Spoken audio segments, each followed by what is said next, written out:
Assalamualaikum teman-teman, selamat siang. Kali ini saya tutorialkan lagi ya cara proses pengolahan pengambilan emas dari elektronik bekas ya. Ini campur. Sekarang sudah saya bakar. Nah itu ya, kita tutup biar elko-nya meletus, tapi tidak membuat berantakan IC-IC yang sudah terlepas ya. Kita ambil IC sama kutunya, sama transistor. Nah ini ya beberapa yang sudah terkelupas, nggak banyak sih, cuman berapa kilo paling ini. Ini ada HP campur, ada B+, ada A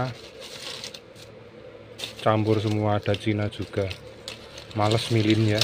Ada ini impact grade C, grade A, grade B campur semuanya. Ada papan ini punyanya laptop kursor itu ya. Ini ada Samsung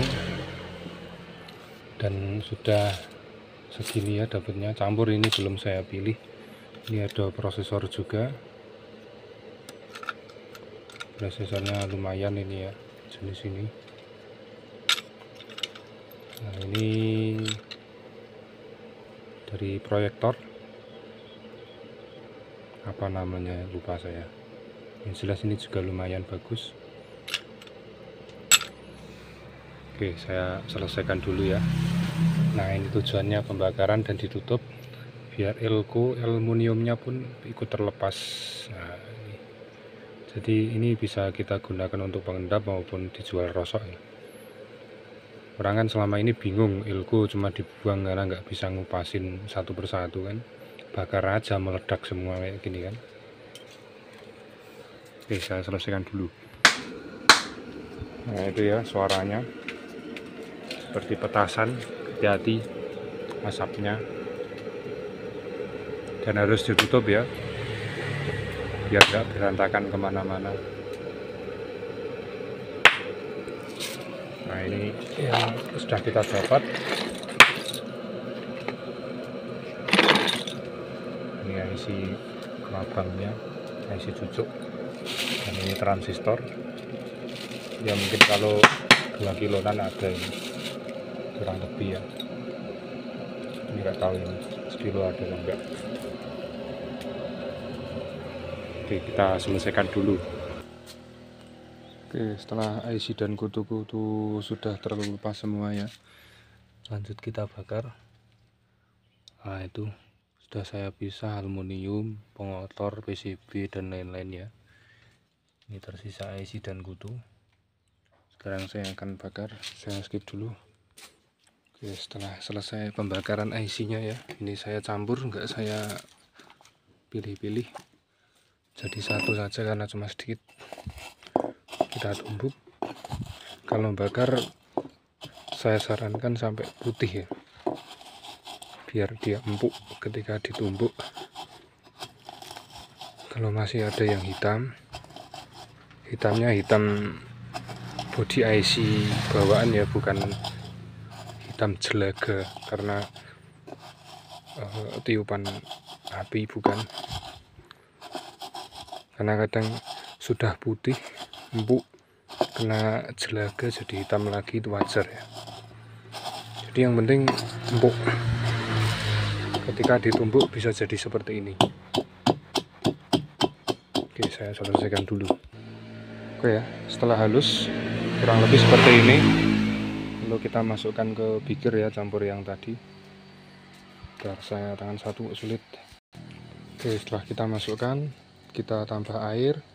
Jangan lupa sabun ya, sabun deterjen sunlight boleh sama saja. Oke, lalu kita cuci, bilas-bilas sampai bersih. Hati-hati jangan sampai ada yang terbuang. Oke, saya selesaikan dulu. Setelah itu kita kasih NO3 ya, sampai reaksi terlihat agak kencang. Kalau pengen cepet ya dibikin kencang, kalau pengen santai ya agak lambat biar nggak polusi ya.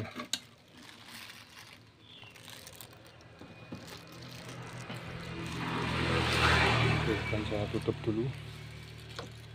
biar nggak kemana-mana asapnya. Oh bentar, ini saya taruh di atas, rencana mau saya panaskan.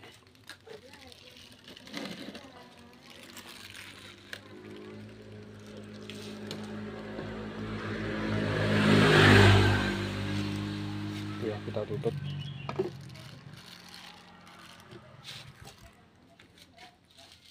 Nah itu ya, sudah mulai biru.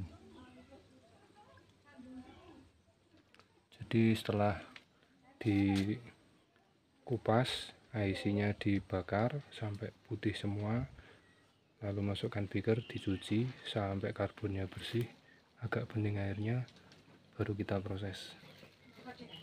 Nggih. Nggih, pinara, Mbah?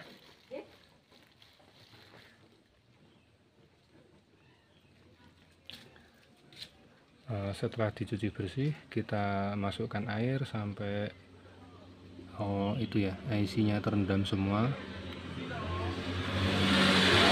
Kemudian setelah itu kita tambahkan HNO3 atau nitrat atau nitrik ya, untuk melakukan pelarutan tembaga.